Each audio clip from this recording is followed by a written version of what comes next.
kamu di Aceh Besar berkeinginan untuk berkoalisi dengan 40 anggota DPR yang ada di Aceh Besar untuk mengejar ketertinggalan kamu Aceh Besar selamanya. Uronyo menurut keinginan kamu di Aceh Besar hana oposisi yang na koalisi bersama, insyaallah.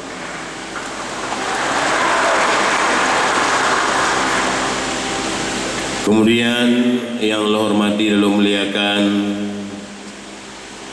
rakan sahabat lun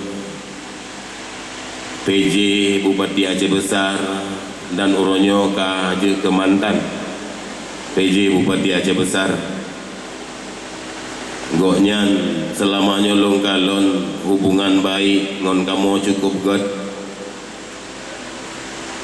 cukup mesyedara, hana rahasia bagoknyan ngon kamu memandung perkara kesampaikan sehingga guru-guru yang awal kamu wadai kamu tamong dalam pemerintahan di Kuta Janto adalah Bapak Iswanto. Terima kasih Bapak.